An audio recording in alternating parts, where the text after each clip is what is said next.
Germany was not at the forefront of this. And the Nazis actually learned much of their eugenics initially from the U.S. Some of these eugenic healthcare policies were developed in the United States in the late 19th and early 20th centuries.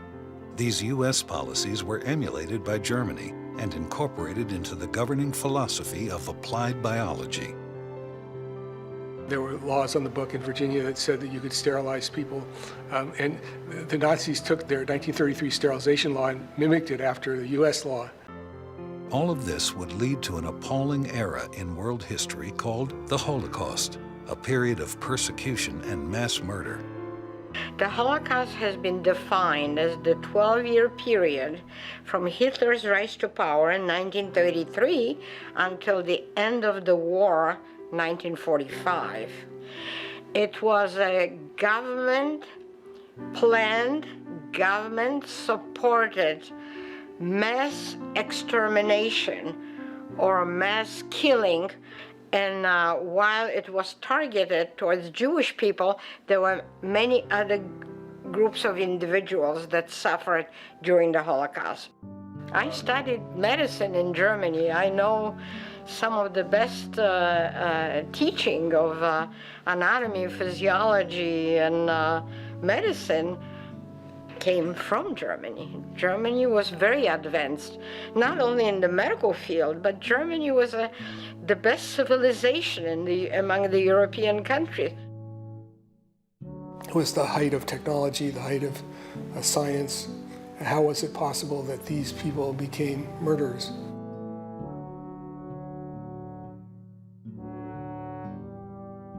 The majority of nurses were not members of the Nazi Party. However, to have a job in Germany, a nurse had to belong to one of several nursing organizations. There were 5 organizations for nurses. Among these, the National Socialist Nurses and the Red Cross Nurses swore an oath of allegiance to Hitler.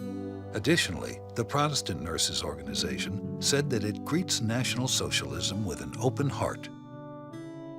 Surprisingly, more physicians, percentage-wise, joined the Nazi Party than the population in general. And I think physicians were very taken with the fact that we can use our science to improve the human race. Many physicians and nurses enthusiastically supported the Nazi regime and were involved in all aspects of the Holocaust. About 40% of German physicians were in the Nazi Party, while the lawyers and teachers and the other white-collar professions joined in much lesser numbers. If you didn't join the Nazi Party, there was no retribution. Using inflammatory propaganda, Hitler and the Nazis began a campaign against the Jews. And since the regime was totalitarian, and they were very good at public campaigns and propaganda, and they had enough scientists and physicians that were already marching to the drum.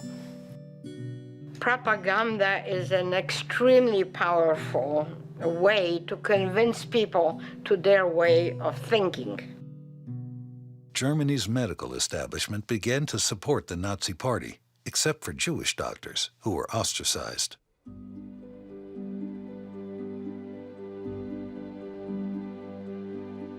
The official journal of the German Medical Association started to have a swastika on their journal, and they got rid of all the Jewish physicians, authors, people in office of all the different associations and societies very quickly. And in 5 or 6 years, they got them out of all the academic and professional establishment. After years of strong Nazi propaganda, Germany's doctors and nurses began to accept the belief that racial hygiene would be good for the nation. Social Darwinism said we need to eliminate these inferior people that were handicapped, that were maybe mentally disturbed. We want a healthy, thriving society. Well, of course, it required lawyers, it required doctors, it required bureaucrats, they required administrators, but many of the nurses were the ones who actually carried out the injections. But for a long time, nurses were the agents of the physicians, and the physicians in the Nazi period were agents of the state. So that's very important because physicians were no longer asked to care for patients, but to care for the state, the folk, the German folk. And so what was good for the state was what was important, not what was good for an individual patient. Obedience was still very much a part of the way nurses were taught and the way we thought. So it's not surprising that the nurses in the Nazi era got caught up in all this. Once you accept humans can be humanized, eventually you can engage in exterminating it. And this was a gradual and very powerful and unfortunately very effective process that took place in Germany. I got very interested in this when I found out that nurses actively killed their patients, and I became intrigued into how they could come to believe that killing was a legitimate part of their caring role, which they did. The propaganda around the whole idea of killing people for the good of the state was profound, even down to children doing exercises in their school books on how much it costs to keep people with a disability, for example. Midwives and physicians were mandated by German law to report any infant born with a birth defect, and the infant would be placed in an institution. Midwives were paid for each birth that they reported. Midwives were licensed. They had to go through a similar training period as nursing, and many of them were independent practitioners. In Germany, the notion that the health of the public is more important than the health of the individual.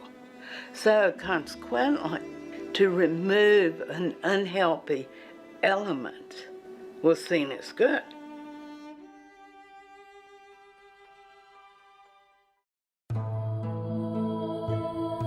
In September 1939, a decision was made to develop an adult euthanasia program for patients in psychiatric facilities.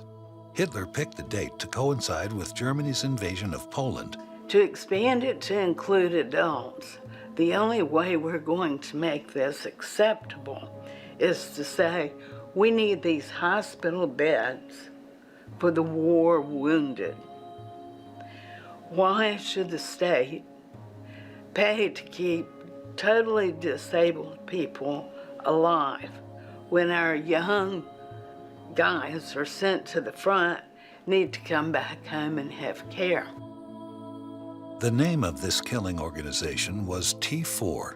Eventually, 6 killing centers were established. Medical staffs were ordered to fill out questionnaires to evaluate whether their patients should live or die. Patients were placed in gas chambers that looked like showers. Then lethal carbon monoxide was pumped into the chambers, killing the patients. You have to justify and rationalize what you're doing because you're doing it.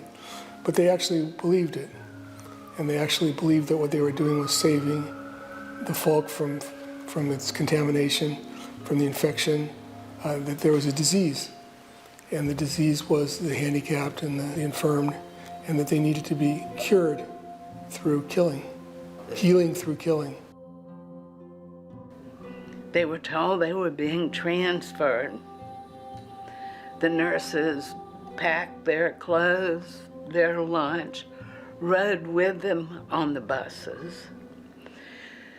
The hospitals, these 6, had specially constructed kind of breezeways that the buses would go through so the patients could be unloaded into the hospital without being viewed by the community. However, it didn't take long for the communities near these hospitals to realize what was going on. People would see the buses. The buses were very unique, painted gray, the windows were painted over and so forth. Buses would arrive, and within a very short period of time, this acrid smoke would be billowing out of the chimneys.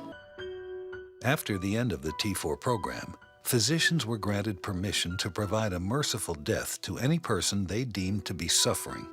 These killings, which took place at many hospitals throughout the Third Reich, were known as wild euthanasia or decentralized euthanasia, and were carried out on an individual basis rather than by gassing. Patients, usually selected by physicians but killed by nurses, were administered overdoses of sedatives. More people died in wild euthanasia than in T4. Why did the nurses follow orders to kill? We do know that the doctors were the ones who signed the certificates that said whether the child was to live or die. It was the nurses who carried out the killings. The doctors didn't necessarily carry out the killings themselves. They may have dictated who was to die, but it was the nurses who carried out the killings. There are episodes where the nurses decided themselves to take things into their own hands and kill the patients because they knew they were going to die anyway, so he was suffering, so I'll do it now. He's going to die anyway, so I might as well do it quicker. There's the most mesmerizing quote from one of the nurses who talks about how lovingly we held them in our arms while we got them to drink this medication. We didn't want them to suffer more than necessary while they were killing them. More than 70 years later, the question of how Germany's nurses became involved in these killings still intrigues historians. Well, it is, of course, a multifaceted phenomenon, I think, what happened there. But it is a very good example of you start one thing and then it leads to something a little worse and a little worse. So at first, if they were asked to hold a patient while somebody else did something, an injection or whatever, they could do that, and they could say to themselves, I'm not the one taking any action here. And then from there, it's a shorter step to, well, you give the injection. And I think also in that era, nurses were very subservient and very obedient, and whatever the doctor said they should do, they felt they had to obey and do that, or fear the consequences.